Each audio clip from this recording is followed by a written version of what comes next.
Okay,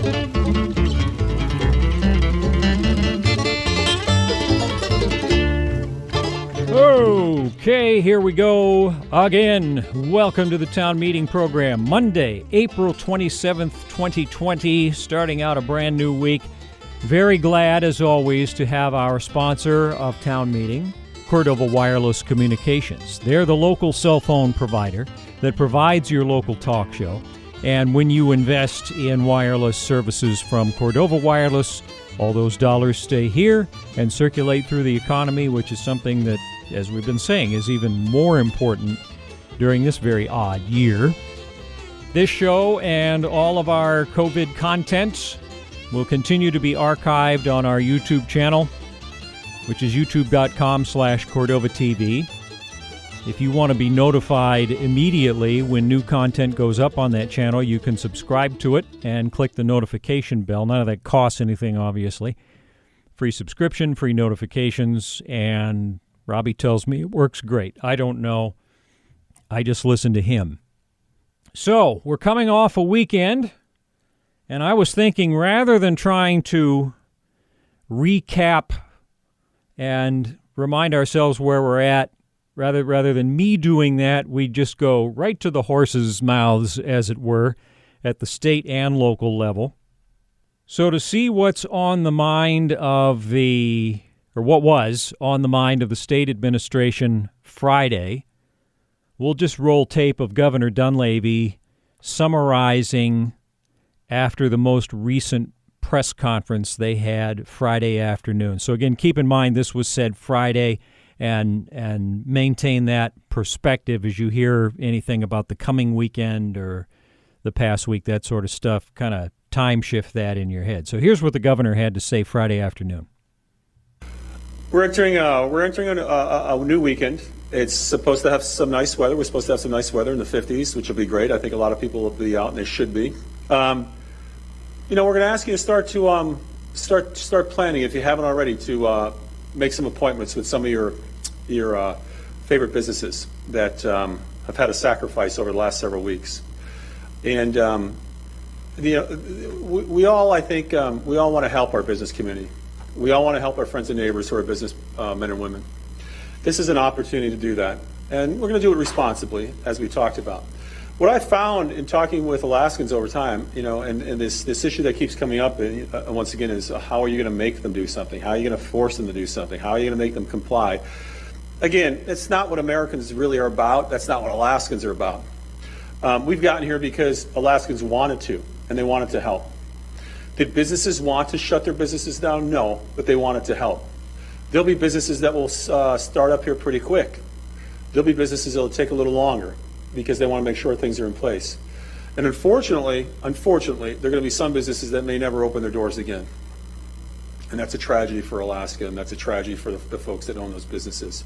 These programs that have come from the federal government and that we're trying to do through the state, we hope help in some small way for our business community, for our workers, for the employees, those that have been laid off, and just for Alaska as a whole.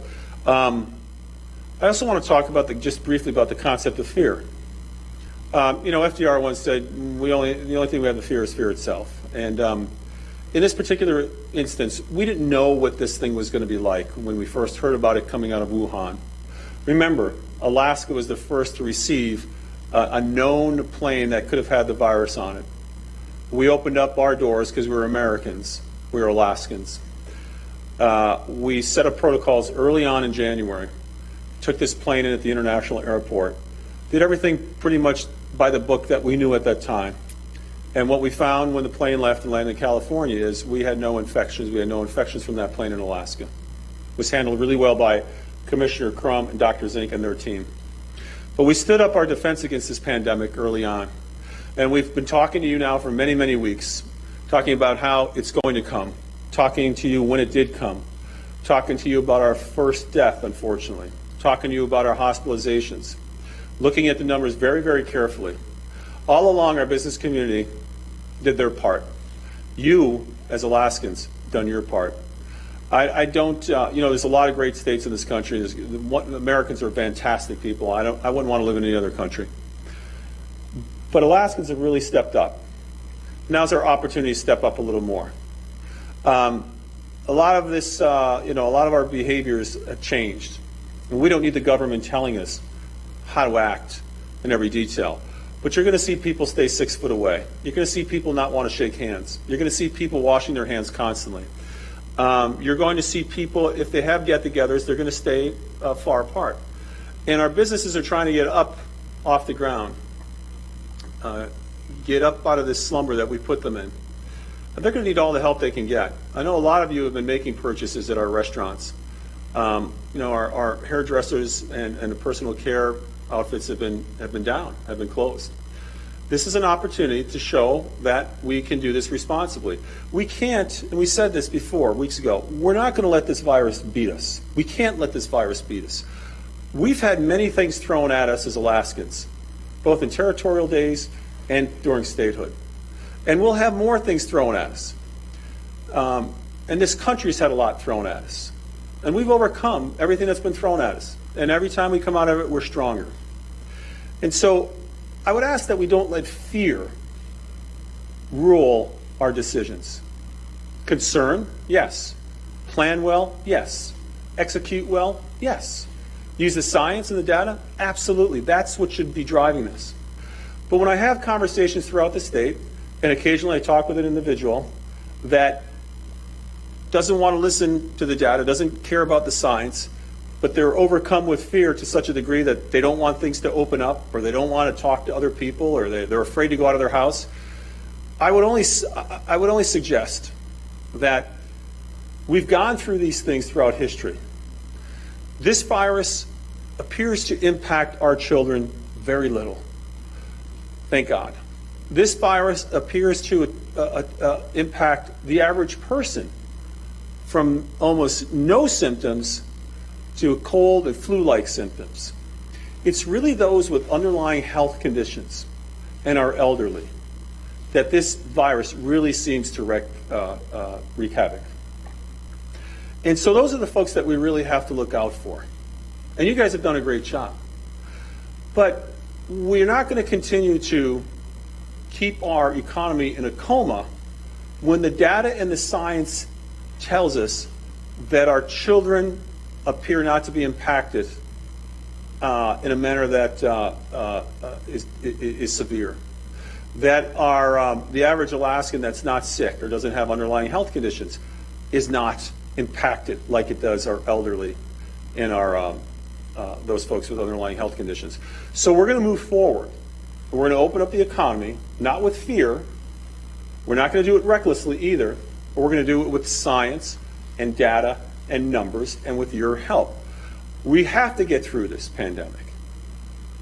We'll beat the pandemic. We may have to incorporate it into our lives, into our social fabric for a while, just like we do the flu, just like we do a cold. There was a time, in the 50s and 60s where polio was running rampant in the world and in this country. There was a vaccine that was developed that took care of that. There were people afraid back then too, but it didn't stop us. It didn't shut us down forever, and it didn't have our country hide and be afraid. We approached it with confidence. We developed a vaccine. Same thing throughout history. We're going to beat this thing. We're going to win this thing. We're not going to let it beat us. And so right now the numbers are good. The numbers justify us reopening our economy in phase one. We'll watch it. We'll watch it over that 14-day period. And if we do things the right way, keep some of those behaviors in place that we've changed, 6 foot away from each other, you go into the store, if you have a surgical mask or face mask, I should say, it keeps, if you sneeze or cough, it keeps the projection from going 6 feet, limits that. As the doctor said, it's not going to prevent you from necessarily getting ill or getting infected. But the vast majority of people that are infected with this aren't getting ill to the degree that we thought. And again, we're going to beat this thing. We're going to win with your help. We're going to get our economy going with your help. And we're going to get Alaska up and running again with your help. And so with that, we're going to report to you the numbers again on Monday, every day this coming week. We'll report to you again on Friday what we found in the past week as we've reopened our businesses.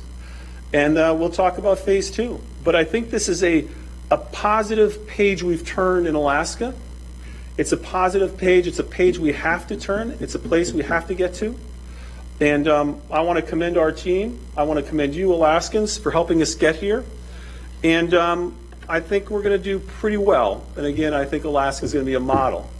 And when they write the history on this thing, I think it's going to be said that Alaskans dealt with this with confidence, dealt with the impacts with confidence, opened with confidence, used science to guide it through this process, and we're going to come out winners on the other side, and this virus is going to come out the loser. So with that, you have a great week and enjoy the great outdoors here in Alaska, and we'll get back to you on Monday. Okay, that was Governor Dunleavy at the end of his press conference on Friday.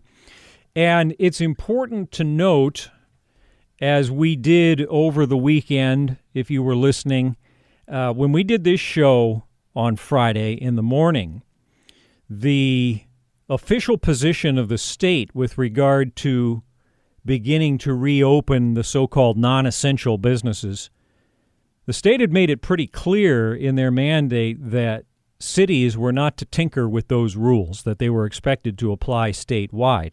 And then for whatever reason, I would expect it's because a number of cities called up and said, hey, wait a minute, we know our cities better and what our particular needs are. Can we not have this rule in there? And the state never really came back and said anything about that.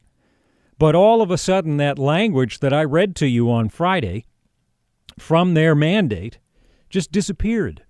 I mean, I still have my printed copy, but there was no announcement, no retraction or correction. The language just sort of vanished.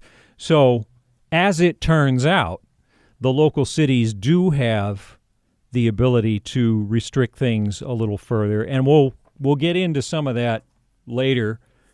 But before that, we want to share with you what Mayor Copeland had to say Friday afternoon prior to the weekend. So here were his remarks from Friday's 4 p.m. press briefing. So our community update for April 24th. I'd like to welcome you this afternoon to this update. I'm Mayor Clay Copeland, and today is Friday, April 24th. Today I'm going to share some updated information on the new state mandates and city rules and the processor plans. So our testing update is that to date we have conducted 25 tests in Cordova. 0 of those tests have proven positive, and we are awaiting the results of 7 of those tests. Our local healthcare providers now have a testing capability of 909 tests.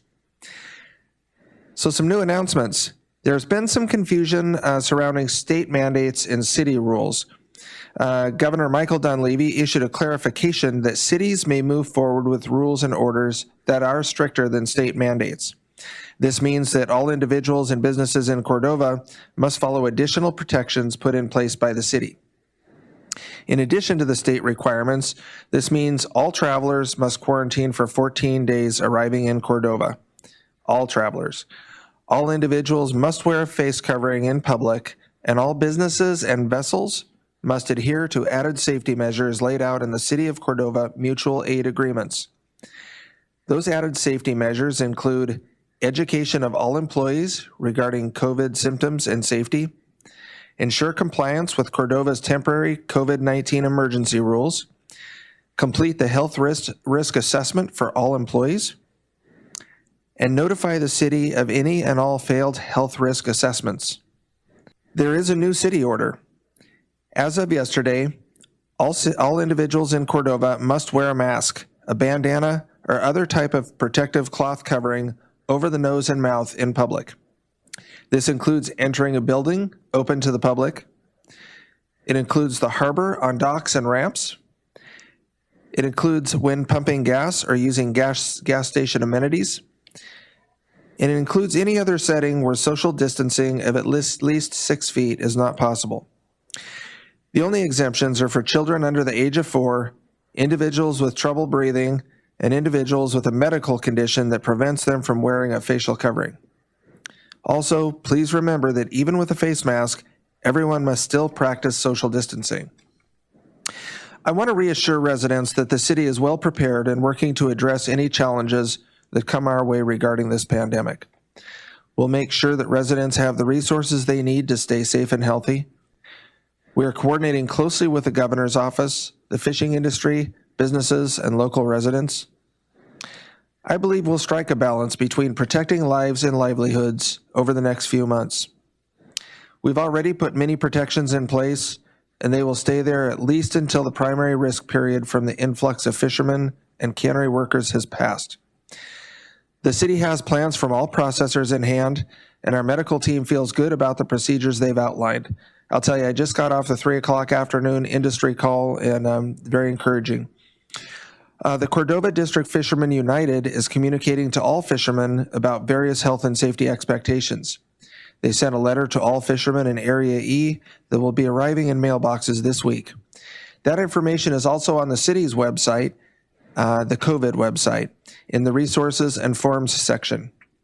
The processors, fishermen, and industry are working collaboratively with the city. They support and appreciate our efforts to keep the community healthy and safe. We appreciate their partnership and willingness to work together on this. I'd like to share some good news. Since yesterday's rule requiring face coverings began, we are seeing everyone wearing face coverings. I've been out to the airport and around town today, actually, with one of our doctors, and had great conversations with the businesses. But the whole time while we were talking and to them about their screening and observations, we see everybody wearing masks, so that's great. I want to thank the community for that, to each and every one of you who are working to keep yourselves and the others in the community safe. We will get through this together, but we have to do it 6 feet apart. So in closing, I'd like to extend my appreciation for the incident management team's efforts, as well as others who have helped us prepare for the unknown and what's to come. We have many skilled individuals working together to protect us. The next City of Cordova update is scheduled for Monday. There's a radio update that gets broadcast at 1, 5, and 8 p.m. on KCDV FM 100.9 and on KLAM AM 1450. All information is available on our new Cordova COVID-19 website at COVID-19, it's all one word, covid19.cityofcordova.net. This is a new website, and if you haven't seen it yet, I encourage you to go there for details on the city's COVID response. It's a great source of information, and I can vouch it's extremely user-friendly and comprehensive. So I'd like to wish you all a good night. Remember, hygiene, social distancing, face covering. Have a great, safe weekend, Cordova. Okay, so again, that was Mayor Copeland Friday at 4 p.m. giving his update. And I want to read to you here from a letter that we got on the 24th from the incident management team's public information folks, which kind of further elaborated a little bit on this business of the governor saying it's okay for certain businesses to open under very limited circumstances, and the fact that in Cordova, we're going to be handling that a little bit differently. So here's what it said. The City of Cordova issued Emergency Order 2020-5, and that, by the way, is on the city website for COVID stuff. That's covid19.cityofcordova.net. The city issued Emergency Order 2020-05 that keeps operating restrictions on non-essential businesses.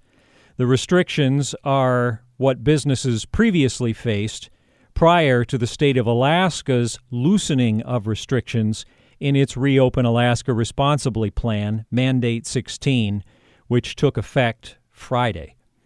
All individuals and businesses in Cordova must follow additional protections, that's additional protections, put in place by the city. In addition to the state requirements, this means all travelers must quarantine for 14 days when arriving in Cordova, regardless of whether they're in-state or out-of-state. All individuals must wear a face covering in public. That's required, not optional. and all businesses and vessels must adhere to added safety measures and complete mutual aid agreements. The city is working hard to ensure the health and safety of residents and visitors. It is coordinating with industry, businesses, and community to work and prepare and quickly address any challenges that may arise. Cordova is expecting a large influx of fishermen and cannery workers over the next month. This will change the city's landscape so significantly that city leaders will not discuss loosening any restrictions until those impacts are better known and the primary risk period has passed. Please see the city's COVID website for more information on the city's response. And again, that website, covid19.cityofcordova.net. And that's where you can see Emergency Order 2020-5. So again, the important thing to reiterate there is that while you'll hear, if you're following state media, if you're going to KTUU or ADN or KTVA and seeing what's going on around the state, you're going to see stories about businesses gradually opening up with the very significant restrictions we talked about on Friday, even though turns out we didn't need to talk about them on Friday, but be that as it may.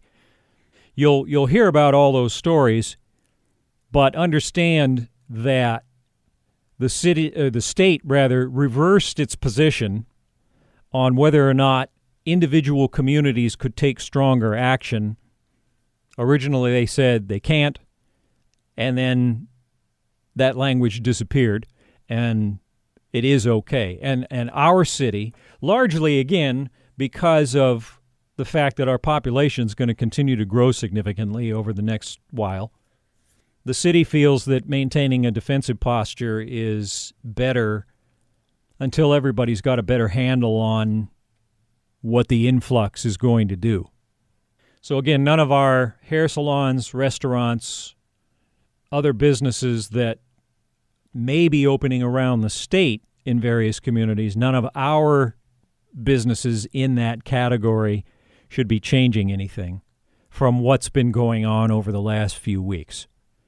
And again, if you have any questions about that, you can look at the city's Emergency Order 2020-05. You can also look at the state Mandate 16, I suppose, to look at what may be coming once we sort of reach that point. Although, again, Mandate 16, the business part of it really doesn't apply to us yet. And in fact, the Chamber of Commerce put out a letter that we'll share with you here, too, regarding this different landscape in Cordova from a number of other places in the state. Although, actually, the first part of this letter is the same as what came out from the PIOs. But what the Chamber is saying, after reiterating that city leaders will not be loosening restrictions until the impacts of the influx are better known, what the Chamber is saying is they want to hear what you think about this. As business owners, you are an important part of this community, and the Chamber is here to represent you. And then they offer a button in this to send thoughts, which I assume you can find on their website if you want to share your thoughts on that. But the Chamber wants to know, do you as a business owner feel more than ready to do some limited opening, or do you think it's too early? And the Chamber is kind of obviously the main business advocacy group, so they want to know what folks think. And it's been interesting to look at some of the dialogue as Mandate 16 was being announced. There were some Cordovans who were saying, yeah, we're ready, and others who were saying, business owners in particular, who were saying, even though this is hurting my business, I don't feel that it's the right time to open, and I'm not gonna, even if it's allowed. Which, of course, every business has the absolute right to do if the governing bodies say you can open. An individual business can say, no, not us. We're still going to do everything curbside or internet only or whatever.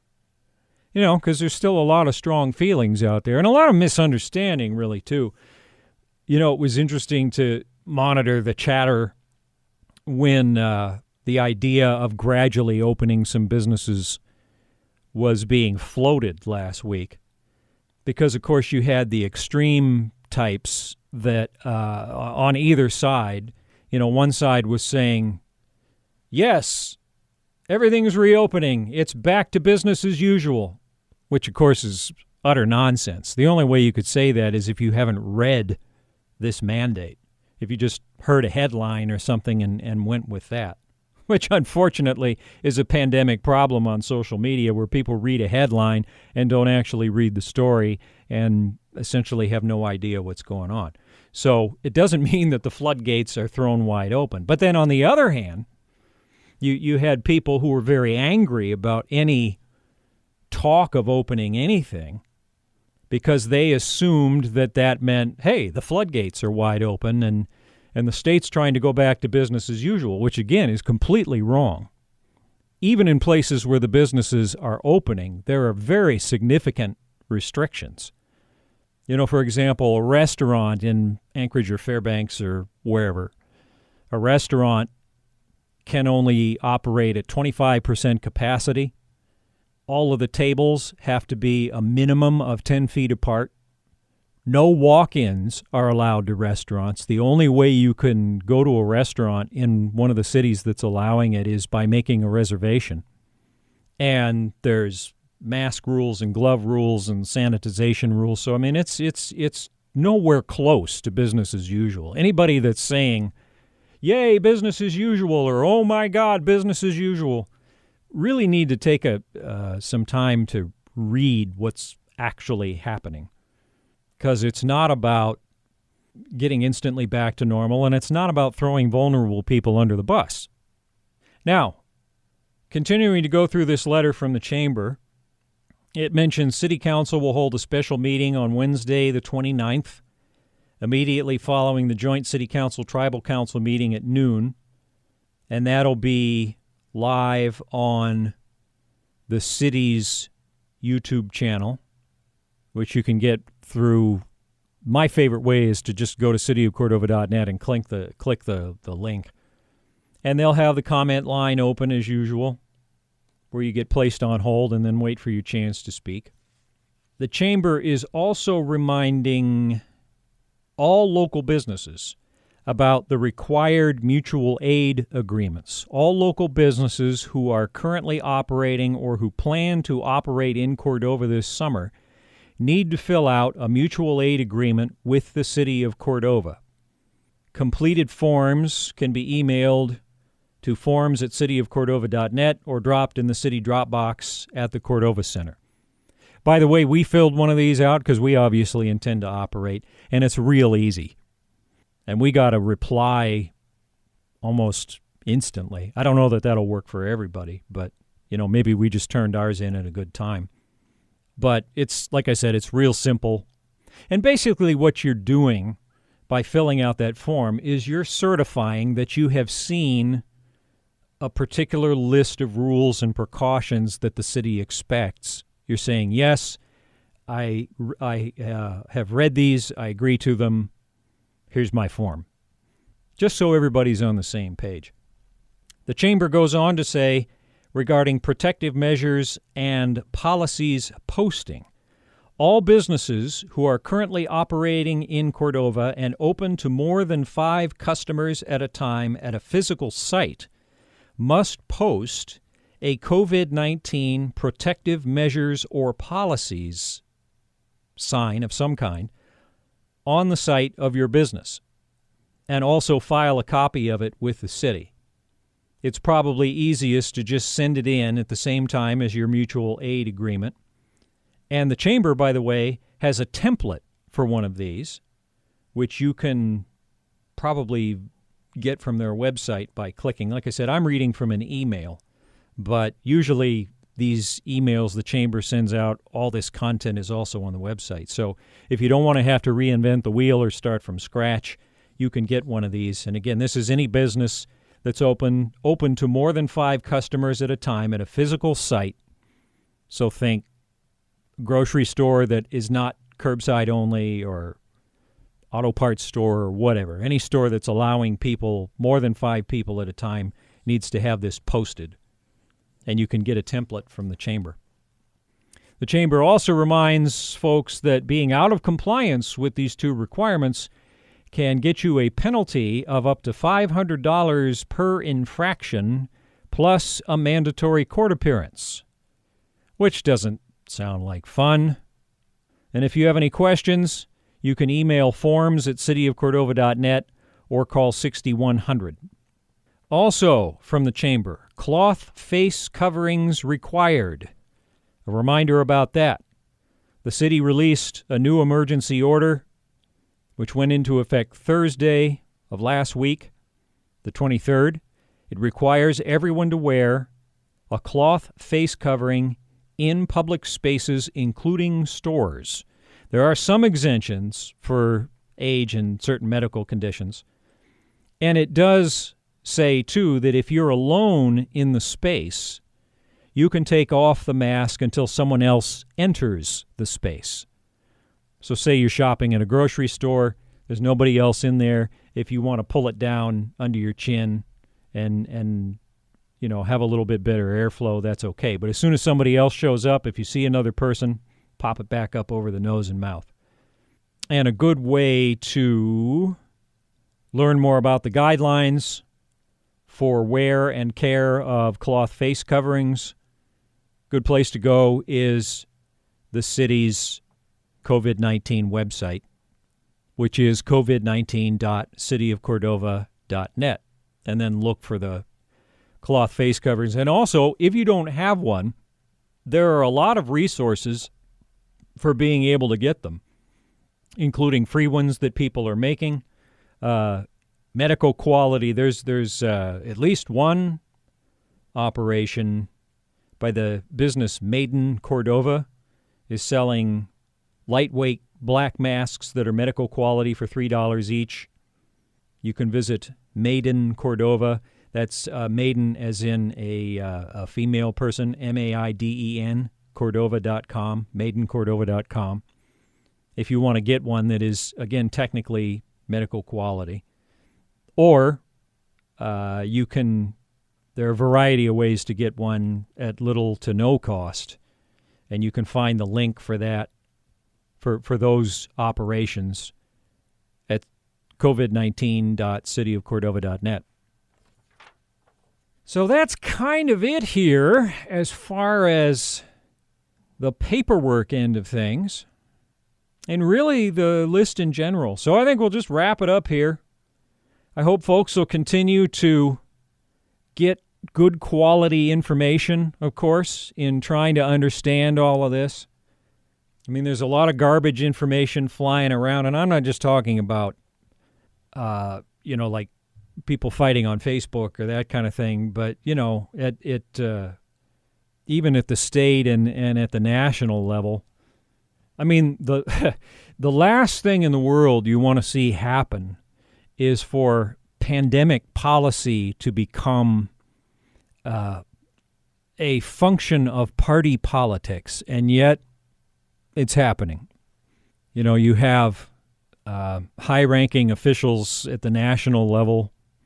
Thankfully, we're not seeing as much of it in the state, but certainly at the national level, where ending the lockdown or not ending the lockdown is dependent on whether you're a red state or a blue state, which is very difficult to watch for me, because it makes you worry that as the science and the data and the models evolve, will everybody go with the science, or will they reject the science on both sides now in favor of being able to maintain their position, to not look like the decisions that they made a month ago were stupid or, what have you? I mean, for example, if there's somebody, even a scientist or a politician who's saying we got to shut everything down and it has to stay shut down till August, and it's just got to be shut down, and by the way, shut it all down. And then data comes out that says, actually, no, we don't need to do that. because the curve is flat or what have you. You know, will pride get in the way of some of these? I mean, you almost know it's going to happen with politicians, but will it also happen with scientists who don't want to be called out as wrong in front of the entire world? I sure hope not. I sure hope the science community at least stays with the data. And then on the flip side, you know, if the people that said open things up, loosen the restrictions, and you see the numbers show that that was a bad idea, are they going to go with the numbers and say, okay, we were wrong, that was not a good idea?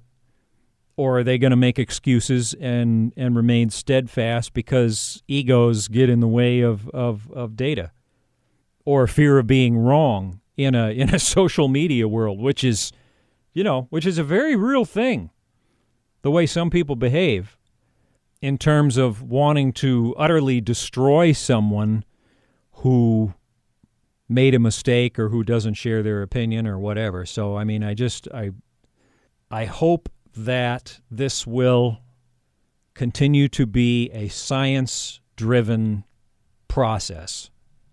And I hope that all of you who are following it will have good access to that science and can interact with our local elected officials based on that, not based on fear. Because, of course, the fear-based approach tends to wander way to the right or to the left of where the science. If we assume the science is in the middle, and then you move outside of that science to a fear-based perspective on either side, then that's just what gets everybody stirred up and makes them fight and slows everything down. That's the real shame of it, is that the whole process of trying to move forward in a data-driven, science-driven way, that gets constipated when fearful people, which is not to say that fear isn't justified. Obviously, there's plenty of things to be concerned about, but when too much of that from either side of this thing starts pressing in, then it just slows everything down for everybody. And that just, to me, and it's just my opinion, that just seems kind of too bad. But then again, I read a lot of Marcus Aurelius and other Stoic stuff. You know, that's just me. Hey, we really appreciate you being here, joining us for the town meeting program. Brought to you by Cordova Wireless Communications. They and their sister company, Cordova Telephone Cooperative, very much appreciated supporters of what we try to do here on local radio. If you missed any of this program or want to share it with somebody else who might have missed it, it'll be going on our YouTube channel very shortly, youtube.com/Cordova TV. And you can subscribe to that channel and click the notifications button as well, so you always know as soon as something that we have posted is available for you.